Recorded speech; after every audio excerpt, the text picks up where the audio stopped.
quality, value, service are our three pillars. Without all three seamlessly, we wouldn't be able to stand out. Designing entry-level products, I actually see as harder than designing high-level product. If you've got high-level products, you've got more price to play with, you've got high spec components. But then the next part is mass producing that thousands and thousands of times, and making sure that every single one is the same. At Reid, we really do champion it. Trying to get non-cyclists to jump on an e-bike, it really starts with that, showing them, look, you don't need to spend £3,000 plus on an e-bike. You can spend £1,200. For £1,200, you can get a really good quality product. Here's one that's wallet friendly.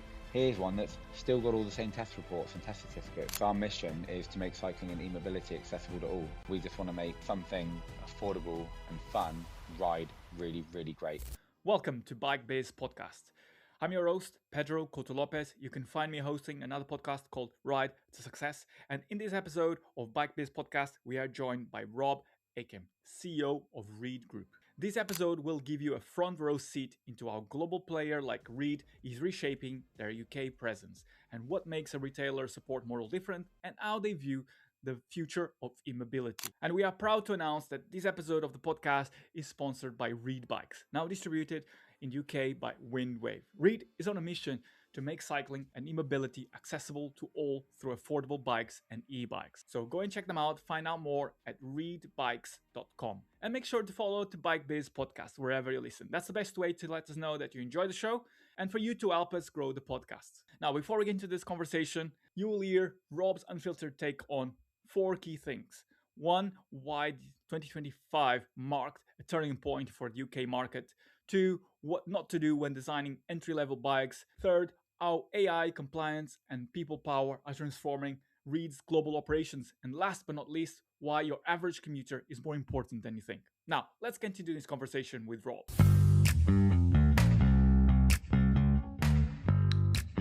Welcome, Rob, to BikeBiz Podcast. It's a pleasure to have you here. Thanks, Pedro. Pleasure to be here. Brilliant.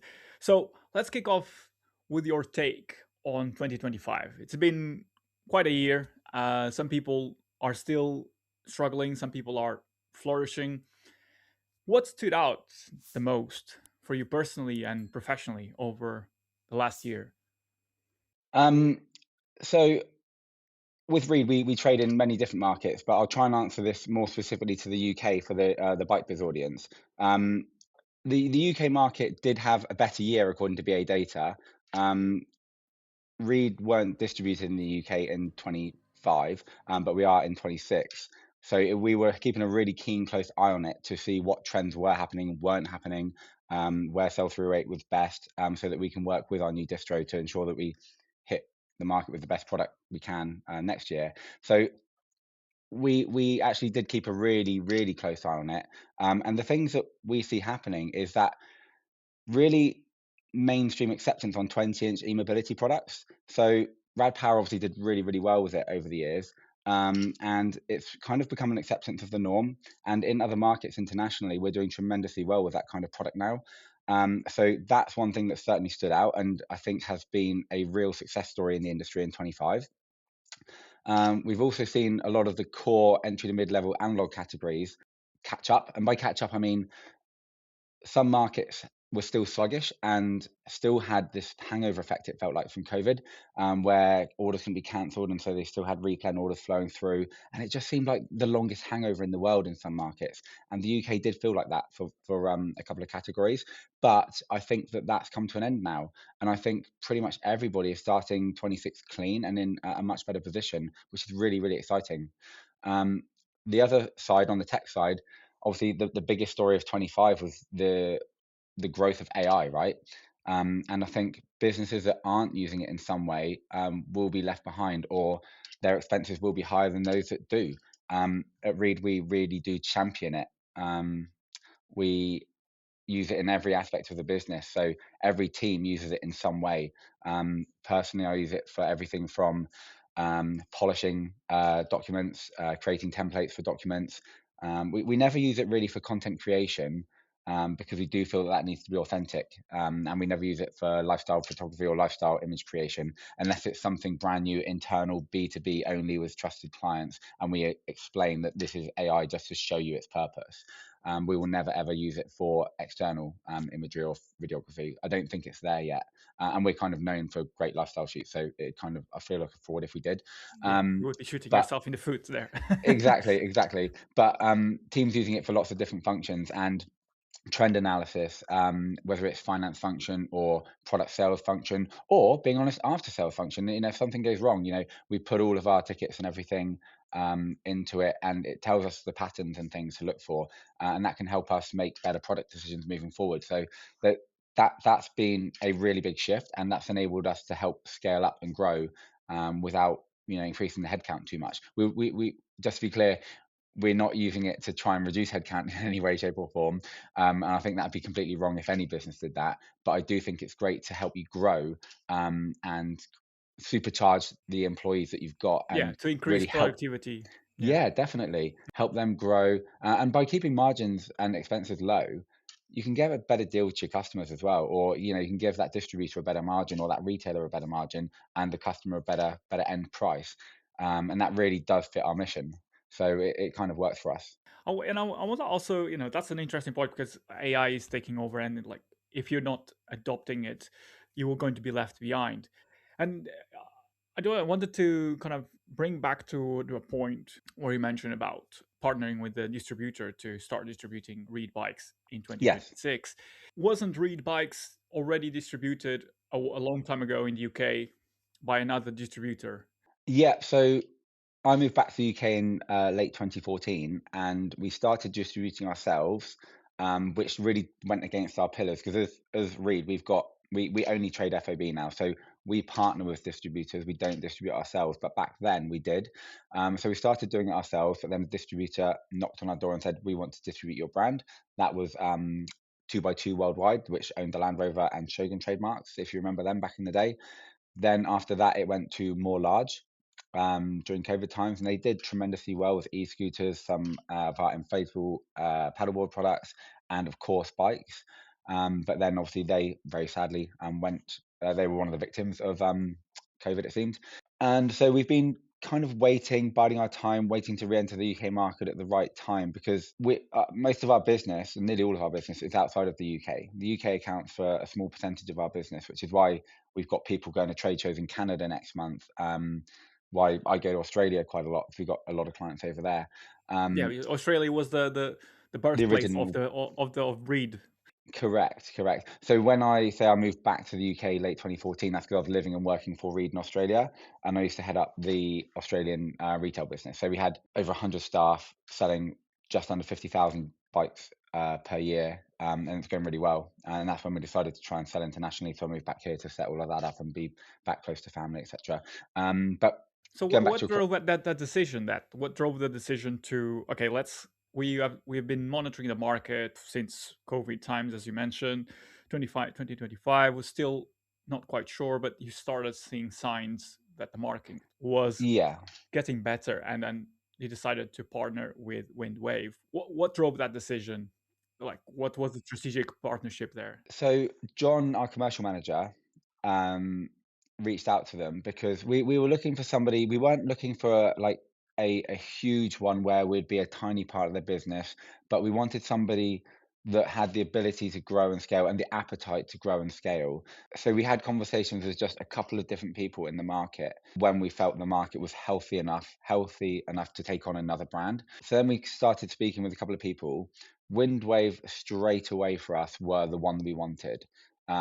We really felt like we had shared beliefs and that we could use each other's strengths for that shared success because what we're not is a company that will just sell bikes to somebody and then wait for a reorder or go to somebody else to get the next order. We truly believe in long-term relationships, both with our clients that we sell to, but also with our suppliers that we buy from. And it's the strength of those relationships and stand the test of time and is a real measure of success, not just the balance sheet. After a few meetings with Windwave, we were really, really confident with them. Then they came to Eurobike with us last year. met the whole team, came to our office. Their reps from all over the country came in to meet us, and we were really confident. I got on really well with Peter and Luke, especially, and John got on really well with the whole team. Our marketing teams aligned really well, and we just felt like this is really exciting for both Peter and I. We talked privately, and we're like, this is really exciting. This could really be something. Then we went over to their warehouse. We saw that they got the ability to scale up, and it offered something complementary to their offering. It wasn't going to dilute anything that they were doing, but they had this tremendous reach within the market from the brands that they already carried, but there was nothing like Reid in the market. And I really feel that there's been a bit of a vacuum since Form left the UK market. And I do feel that Reid is going to fill that gap really well in that entry to mid-level space. Obviously, time will tell. We're in 26, so ask me again in 3 months' time if it's worked. A lot of dealers pre-signed already, and we're really excited to present a core bike and hopefully get some more. I want to touch on I know how Reid sees the marketplace in 2026, and we just started quarter one of the year, and you with the past with Reid, especially, you have e-bikes has rapidly grown to represent more than 50% of your sales in Europe, not UK. So how do you see that? How that will transfer to the UK? How do you project where the energies and the opportunities will happen across the categories that you have on your portfolio? I think because we're kind of a unique business, in that we've got Reid, and then we've got our private label product business. So we've got a Yeah. huge arsenal Is of that products the at our disposal. OEM side of the Yeah, business? so we make for lots of different brands, including some in the UK, and obviously that's really private and confidential with those clients. Of course, yeah. But we actually make a lot more non-Reid branded product than Reid branded product. In Australia, especially, like it'd be at least 10 to 1, because we've got a few huge clients over there. But that gives us a huge arsenal of product to pick from, and so long as we'll never do the same product in the same market and simply put a different client's brand on it for them. We'll always make something unique. So we're kind of uniquely placed when we look at the UK market from outside of it and think, right, where are the best pockets that we can have the best success with Windwave on, and what are dealers missing at the moment in the market? And we can really, say we've got 250 odd products that we make in analog and e-bikes. Even if it's not one that we currently market under Reid, so long as it's not one we're making for a different PLP client in this country, we can market it under Reid if it makes sense, if it fits our brand. It gives us this quite unique ability to have so much product ready to go that the market's asking for and missing. And then because of our scale, we'll make and ship over 150,000 bikes and e-bikes this year globally. So because of that and our long-term relationships with the supply side, not just the client side, we get great pricing, and that's what helps us deliver on our mission of making cycling and e-mobility accessible to all by being that great value product because of our scale. We kind of, I feel like, one of the UK industry's best kept secrets, to be honest with you, because we still ship thousands and thousands of e-bikes, and analog bikes into the UK every year, over 10,000 easily. Not that many people would know about us because it's not under the Reid brand yet. So we're really excited for this year, to see Reid branded product out in the wild, and get excited. It's exciting every time you see a product that we've made with a different brand's name on it. Even I was going for a walk along the beach last Friday, and we saw a kid ride past on an analog bike that we had made under a different brand, and it's just so exciting. So now with Reid having that ability, we've got the right partner, we've got Windwave, we've got the market knowledge, and we don't, just because we've not had Reid in the UK, we've been in the UK, we've been keeping an eye on it.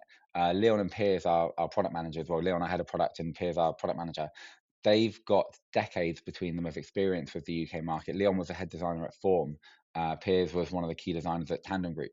So we've got great knowledge on that, and now we've got the ability to look at it externally, pick what we want out of it, work with Windwave to find out, right, what do your core dealers, what are your best dealers, what do your volume dealers want, and what are they looking for? Okay, here's our range, let's map this together, let's put two and two together and get four. It's quite unique, what we've been able to do here. What do you offer retailers that is uniquely Reid, so to speak? What would differentiate Reid from other brands? You mentioned that your position, entry to mid-level, and you have different categories on the market. You have sport, leisure, transport focused bikes. So what would be kind of unique from your perspective that would be in a sea of sameness? How do you cut through Yes. the noise? Yes, that's a great question. When you look at how many brands actually are available in the market, you do have to think, well, how are we going to be better, different, or cheaper? How are we going to stand out? And I think it comes from two things. It comes from us, and it also comes from the partner that we've chosen to distribute with. Being here in the UK, that we've got the global, if you like, headquarters of the brand here.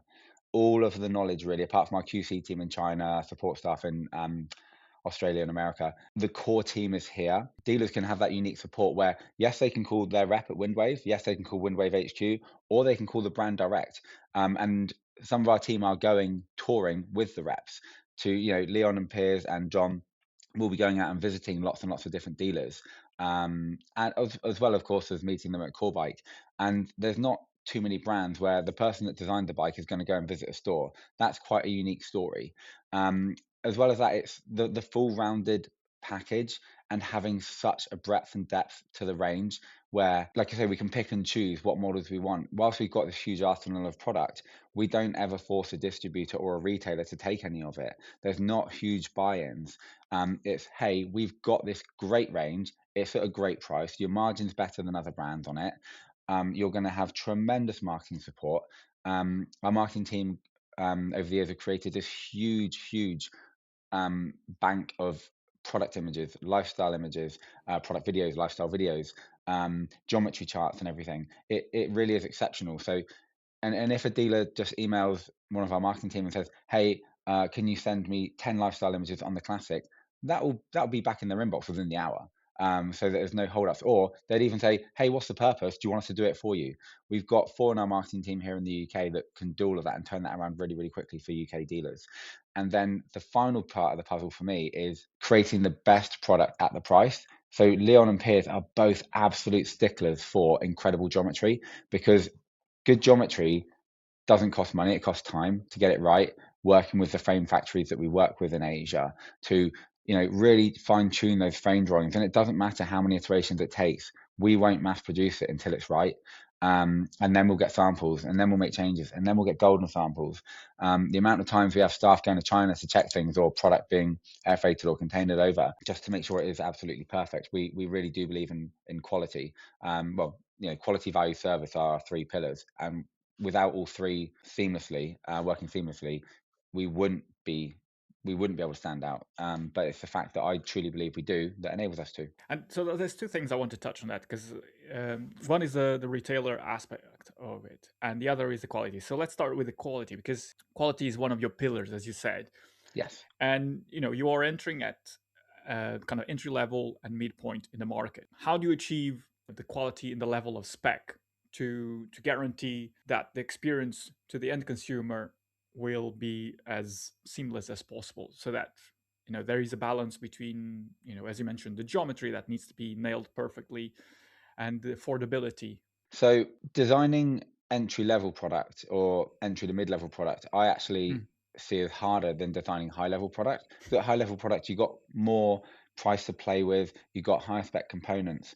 Hmm. To deliver a really great quality product that rides well, that's going to actually hopefully create a long-term cyclist, that's hard. Yeah, it is. Yeah. So what our team do, they'll create what they think is a great product, and they'll test ride it and what have you, like I say. And as much time, or if not more time, would go into, say, our MTB Sport, which is our most entry-level alloy hardtail, as our Trax 3, which is like 1 by, I think, 11 Qs with air fork, etc. Compared to like a 3x7 with a mechanical lockout fork and what have you. But then the next part is mass producing that thousands and thousands of times, and making sure that every single one is the same. The gears are all adjusted perfectly. The brakes are all set up. Even so, when you put the front wheel in, on our assembly lines, there's a dummy front wheel to put in when they adjust the brake, and then they take it back out again. So the front brake should already be set up if it's the V brake I'm talking about here, or a disc with the alignment. We've made well over 1 million bikes in our history, so we're pretty well versed in that, and our supply chain based on long-term relationships. There's a handful of factories that we've taken on recently for more niche product, but our core analog and e-bike products have been made at the same factories for years and years that we've honed over the years. And we've got a QC team of 4 in China, headed up by Echo, and her attention to detail is really great. We also, quite uniquely for a brand of our size, have our own QC checklist and our own QC team, like I just say. We don't rely on the factory ones. That's an extra layer of protection to ensure that we do deliver on our promise of quality. So we've got a 58-point analog checklist. So every time there's a purchase order and it might have 6 products on it, and say it's 1,000 bikes, you might have like 150 of one, 250 of another. Our QC team are going up and down the line checking it. They've got their QC reports with them. Then at the end of it, they'll pull maybe 4 out of 100 and build them completely, check it all over, check paint, check scratches, and then fill out the QC report. If it's an e-bike, there's a further 22 points after that, such as test riding to check max speed is realistic, test charging it. There's a lot that goes into it. And a client, Windwave, could ask us tomorrow and say, hey, Rob, can you give me the QC report for PO whatever, XYZ, for the Granite 1.0? And within 10 seconds, I can send them that. And it would have all the images. We even take like container loading photos. So we deliver on time in full with our clients. They're not going to be short shipped. If something doesn't fit in the container, our supply chain team would tell the client immediately. We really are quite experienced in that now, and it just works really, really well. It's actually, for me personally, one of the most hands-off things because we've got such great teams that do it. One thing I would like to add to that, Pedro, is for me, quality isn't just about the product. When I say quality is one of our pillars, it's also about the people, and I truly back every single person on our team. They are quality individuals. We have heads of department in marketing, sales, supply chain, product, and they really are truly exceptional people. And I'm really, really lucky to have them on the team. And they themselves then guide their own teams and make everything happen. So it is that quality of people as well as product that's important for us. Yeah, I guess that's an important aspect to mention as well, because people are in charge of quality control, but are also in charge Mm, of making the right decisions to absolutely. ensure that everything runs smoothly. And as a leader, that is a job that you need to trust people or hire people that are more knowledgeable than you are A to hundred run the percent. business. Yeah. The best thing I can ever do is hire somebody better than me to do something. That's what I'm tasked with doing. I task myself with it as one of the shareholders, and the other shareholders certainly task me with that as well. We need to hire people that are better than me at what needs to be done. And my job, I'm the lucky one, really. I get to just work with these awesome people, go and meet awesome clients, go and see our awesome factories, and just make sure everything's working really, really smoothly. Obviously, often things don't go smoothly. It's business. You're working across 25 countries with, when you factor distributors in, hundreds and hundreds of staff. You need to make sure that everything's working smoothly as best you can and fix it when it doesn't. And luckily, we've got the team that helps with that. I wanted now to bring it to the retail aspect that I mentioned earlier. A key goal for you in 2026 is to strengthen Reid's retail network in UK. So one of the key aspect in the retail is that sometimes is lack of support, is lack of education from the brand. How do you sell this? How do you differentiate from similar products in the shelf? How do you stock this? How do you display this? That those are may seem simple details, but make a huge difference on the high street when you have passerbys, looking shops, noticing the product. How does Reid connect, well, through Windwave, I believe, connect to retailers to provide that must needed support so that Reid products stand out and are in line with kind of the brand objectives? So you're right, Windwave does definitely play a part in that. Their reps on the road are really a first line on that. They're the people at the front line of it. But like I say, we are actually putting some of our team, they're partnering up and going out and visiting dealers themselves. We used to have a really quite sizable direct to consumer retail business in Australia where we had 8 stores around the country. And so we feel we're pretty knowledgeable on how best to retail the product on a high street, as well as obviously online. Everything from merch packs. So our marketing team's done a great job on merch packs. So huge like window vinyls, floor mats, everything from like mouth mats, pens, everything you can imagine. Dealers are going to get given to them when the product lands. It's going to go out with first deliveries and things like that. So they really do feel immersed in the brand. We also have a great comms program with the dealers. So telling them about these products, helping them understand them. Where I'm currently sat right now isn't in our main office. Our main office is downstairs. We've got a couple of floors and big office building. This is in our studio, which we took on last year. So we're going to be videoing lots of we're calling it Project More, where we're going to be videoing lots of unboxing, building, features and benefit videos. So all of that is then put into our dealer resource, distributor resource, where they can access it. The distributor resource is what I mentioned earlier, where all the lifestyle imagery and videos all sit. So we'll put all of that in there as well, which dealers have unlimited access to. It's not even password protected because we want people to use it. And the more people use it, the better for everybody, ourselves included. To be honest with you, it gets content out there more.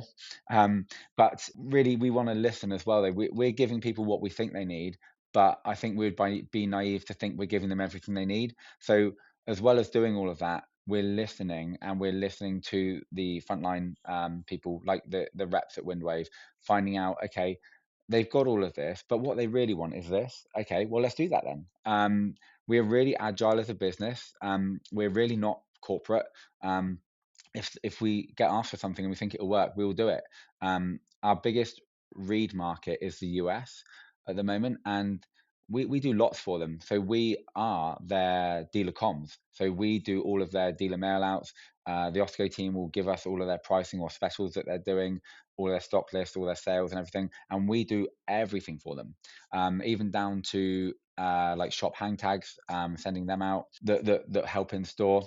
With other retail groups that under our PLP business, it's no secret in the industry that we make a lot of bikes for Costco in Australia and a couple of other markets. And in Australia, we've done like in the indoor teardrop banners, we have the silent salesman, we have the full specs and like charts on everything. We've got QR codes to take them through to websites where they can learn more about the product. Right. Okay. We've So there's a even lot of done support. Yeah. Yeah. so much, honestly. Without the support and the service, like, so we put support under the service of the three pillars: the quality, value, service aspect. The support is a service, and we also have a really great after sales team that can answer any questions immediately. Obviously, being here in the UK, the time zone's the same, so that's brilliant. But that's why we've got people on the ground in Australia. We only have after sales people on the ground in Australia, because the service, the support aspect is so important. So if a dealer ever does have a problem, touch wood, they won't.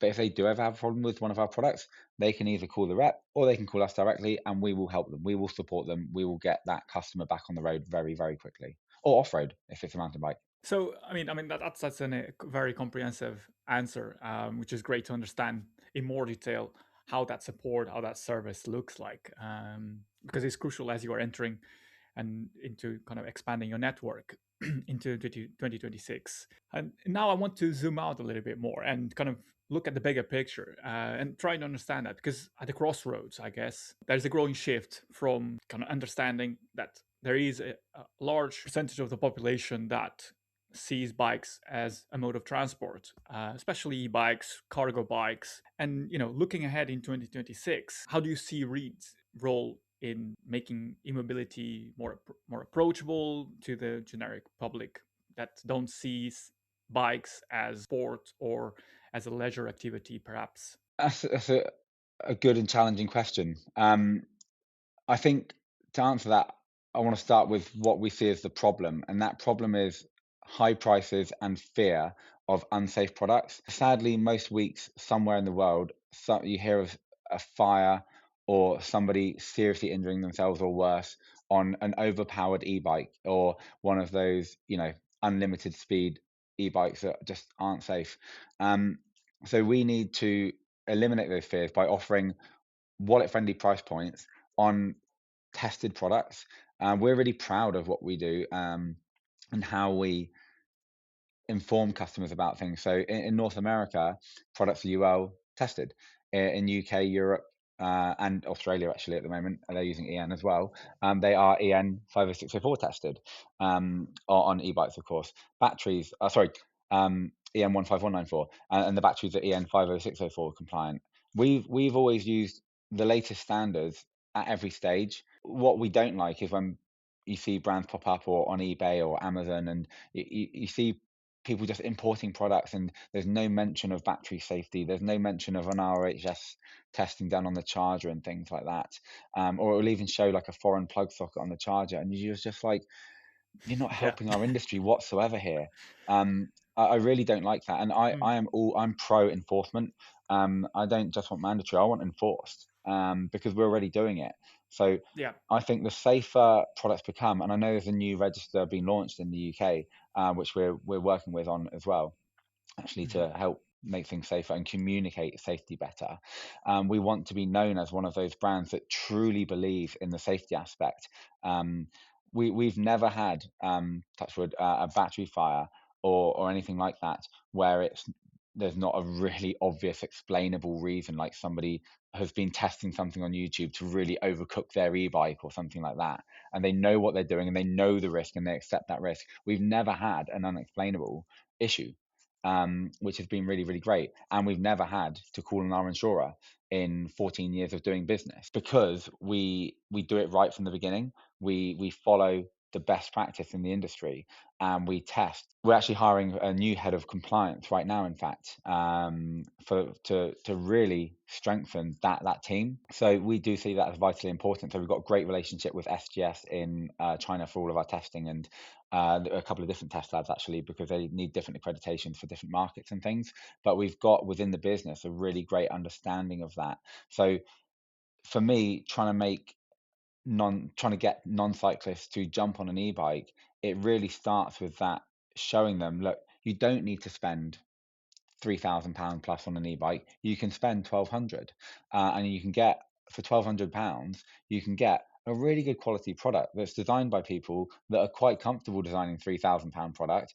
But here's one that's wallet friendly. Here's one that's still got all the same test reports and test certificates. Here's one that's still got that 58-point analog and 22-point e-bike QC checklist with it. Here's one that's sold through a really great reputable IBD where the bike builders probably worked there for 10 years and built 10,000 bikes over their lifetime. And you can trust the bike that's being built. And here's one that's distributed in the UK through a reputable, long-term, well-structured distributor. It's really educating them on all of that and making them feel that that's a safe decision and that one they're comfortable with. Yeah, I mean, the trust and education are key in Absolutely. getting people over the line, to kind of nurture them through the kind of the customer journey. And what kind of the what is the ambition, Uri Reid? What how do you see the business as at the end of 2026? What do you hope to? What we can we expect even from Reid? Because it's gonna be such a year of change from what you have been sharing, that that there's a lot that will happen. So what can we expect to see by the end of the year? So we're launching lots of new products this year. We showcased much of it at Eurobike in 2025, but it'll actually be hitting the market in 26. So lots of new 20-inch e-mobility products. We're obviously relaunching in the UK. We're relaunching in Canada as well with A1 Sports distribution. We are launching in Slovenia and Croatia and Latvia as well. So we've got 5 new markets that we're launching Reid into, which is super, super exciting. But as well as that, we want to continue growing. That's already factored growth. We want to continue growing, so we're growing our team. We've taken on 2 more staff in the last 45 days. We're actively recruiting for 1 to 2 more, and that's all going to help fuel our growth. So we want more of our more private label partners in North America. We want to really polish our Reid offering and ensure that we've got the absolute best offering in the market at that price point. We think we're doing a tremendous job on that, but it doesn't mean we'll ever stand still or think that we've smashed it. We will always try and improve. And we're doing more shows than ever. So hopefully by the end of 26, more people know about us than have ever known about us before. Where do you where can businesses see Reid in UK market in 2026? They will see the Reid brand in obviously Core Bike. We're displaying at Core Bike along with Windwave. A couple of other shows still to be decided. And also, I believe we've got 40 to 50 IBDs already signed up to show the brand and retail the brand. And that's hopefully only going to grow at Core Bike next month. So we should be seen in quite a few places. We've also got reviews lined up with lots of the traditional cycling media as well as the non-traditional, which is really, really exciting. Because we do actually actively try and talk to non-cyclists. We don't just rely Yeah, on well, the that's a key traditional part of cycling growing the media. business, growing the pie of what is possible in terms of revenue. Absolutely.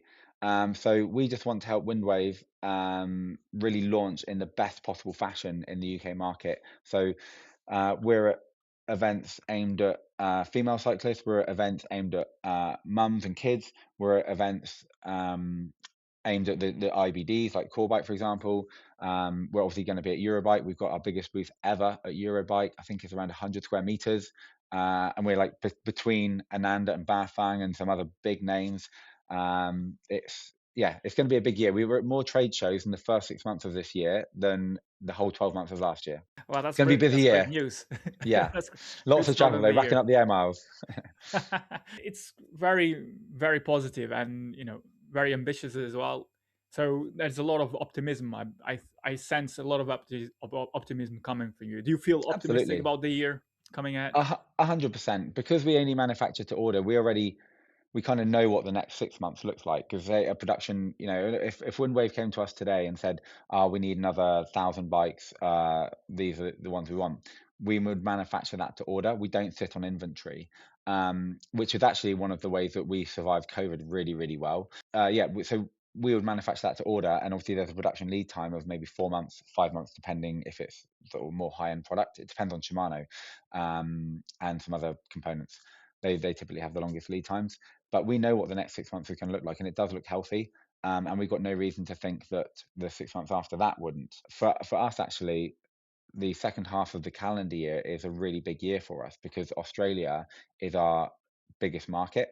We make for lots of different brands there, as well as obviously selling the Reid brand there through Bikes Online. So that's actually a really busy time for us as well, which really balances the Northern Hemisphere markets for us. So we don't really have too much of a peak and trough like a brand that really was strong in one market might have. So we're quite lucky in that respect. That's good.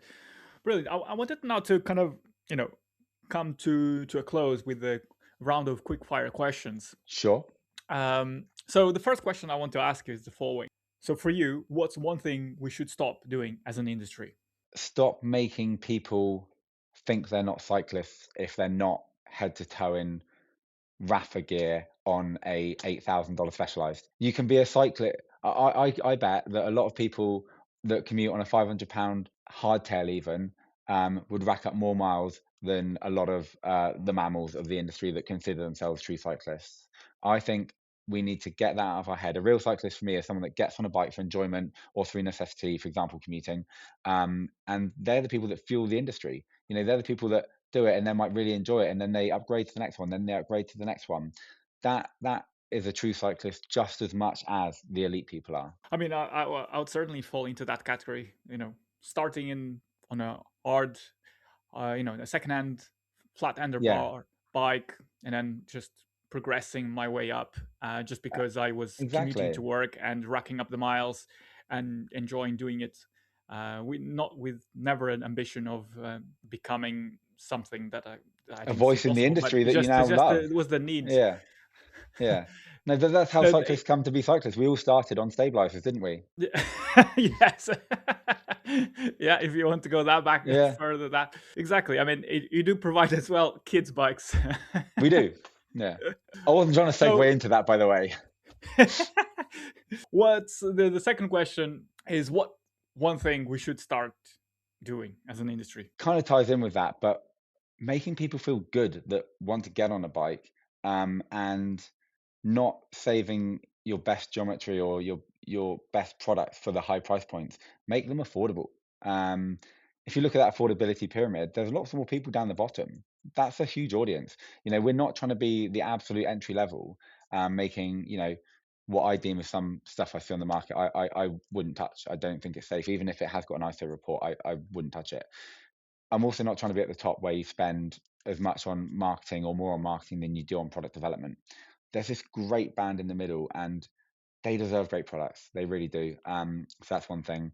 And the second one, kind of tying it back with a previous question, I think we need better alignment and enforcement of standards globally, with a framework that's created by people with a deep understanding of the actual things that can make a product safe.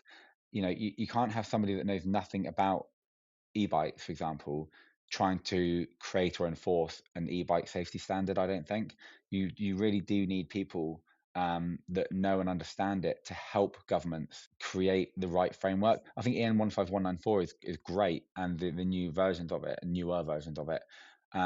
If we could just get everyone to adopt that, it'd be fantastic. But we see it in the US at state level. There's different rules. In Australia at state levels, there's different rules, with New South Wales being the strictest. But then Queensland are making their own rules now. Then there's the federal rules that kind of contradict them. We just need better alignment globally in the industry, I think. And the more advocacy that we do as an industry for that, the better, I see. Yeah, it sounds like a call to arms to collaborate rather than working 100%. Yeah. against each other. Collaborate as a body, as an industry, to Yeah. get in the same way that organizations in UK like the ACT and the BA are working together to with the e-bike positive campaign to get people to there is one body, one voice, so that we can communicate to the public, to the lobby the government to implement the right infrastructures and 100%. education. And we would support any positive action towards that in any market in which we trade. Brilliant. And also speaking to the point of focusing on on the middle, as you said, Yeah. is about a business not trying to be everything to everyone, is focusing on what you do best and singling out yourselves to do that perfectly, and let the other ones take care of the upper market. So that's an important business lesson right there. Definitely. We're not trying to make the high-end niche product. We're trying to create more cyclists. Our mission is to make cycling and e-mobility accessible to all. We wouldn't deliver on our mission if we were really focused on making elite level product. We just want to make something affordable and fun ride really, really great. Brilliant, Rob. It's been a pleasure, and Pleasure's there's a lot mine. of insights here. It's kind of I hope that people listening will get as much as I did, and thanks for sharing them. No problem at all. It's been an absolute pleasure. Thanks for your time, Pedro. Thank you for listening, and make sure to follow BikeBiz Podcast wherever you listen. It really helps more people like you find the show. And a big thanks to our sponsor, Reid Bikes. We'll see you on the next month to another episode of BikeBiz Podcast. Thank you for listening.